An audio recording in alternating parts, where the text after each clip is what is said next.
வாஸ்துல இன்னைக்கு எல்லாருமே தெளிவாயிட்டாங்க.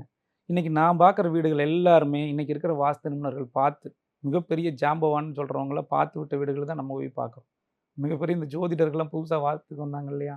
அவங்கலாம் பார்த்த வீடுகள தான் நம்ம போய் நெறைய வீடுகள் பார்க்குறோம். அப்ப ஏன் அதெல்லாம் மாறல? நெறைய பரிகாரம் சொல்றாங்கல்ல. அந்த பரிகாரம் சொன்னதெல்லாம் நடந்துச்சான்னு கேட்டீங்கன்னா, அவங்கள நேரடியா நீங்க பார்த்தா தான் தெரியும். இவங்க சொல்லிட்டு பணத்த வாங்கிட்டு வந்துர்றாங்க. திரும்ப நடந்துச்சா நடக்கலையான்னு ஃபாலோ பண்றதே கிடையாது. நாங்கலாம் ஒரு வீடு வாஸ்து பார்த்தோம்னா தொடர்ந்து ஃபாலோ பண்ணுவோம். சார் மாத்துனீங்களா? எவ்வளோ நாள் ஆச்சு? நடந்துச்சா? நடக்கலையா? ஏன் நடக்கல? என்ன காரணம்? என்ன மாற்றங்கள் செஞ்சீங்கலாம் நெறைய கேட்டுருக்கோம். நேரடியா திரும்ப கூட போய் பார்த்துருக்குறோம். இந்த மாரி நெறைய இடங்கள் இருந்திருக்கு. நெறைய இடங்கள் பார்த்துக்கிட்டு இருக்கிறோம். அப்போ வாஸ்துப்படி நீங்க மாத்துனா 100% நடக்கும்னா நடக்கும். 30 நாள்னா 30 நாள் நடக்கும். 6 மாசம் நடக்கும்னா 6 மாசம் நடக்கும்.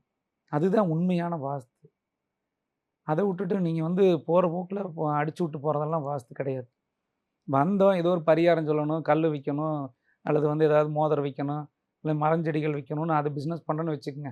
அத நான் சொல்லலாம்.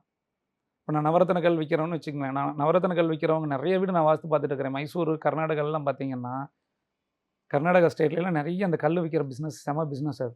இப்போ அந்த கல்லு விக்கிறாங்க இல்லையா? அவங்களோட ஃபேமிலியே பாவம் ரொம்ப கஷ்டப்பட்டுட்டு இருக்காங்க. கல்லு விக்கிறவங்க ஃபேமிலில நெறைய வீட்ல திருமணங்கள் நடக்கிறதில்ல. அவங்களுக்கு சரியான இடங்கள் அமையறதில்ல. சரியான முன்னேற்றம் இல்ல. இப்படி தான் பாதிக்கப்பட்டிருக்காங்களே ஒழிய, இந்த கல்லு விக்கிறனால ஒரு பைசா பிரயோஜனத்துக்கே கிடையாதுங்க. ஏன்னா, நீங்க ஒரு ஒரு பிராக்டிகலா யோசிச்சு பார்க்கணும். எதுவுமே நடைமுறையில வந்து யோசிச்சு பார்த்தீங்கன்னா, அந்த ஒண்ணு போட்டா நடக்கும் அப்படின்னா நடக்கணுங்க. நம்ம சொன்னா நடக்கணும்.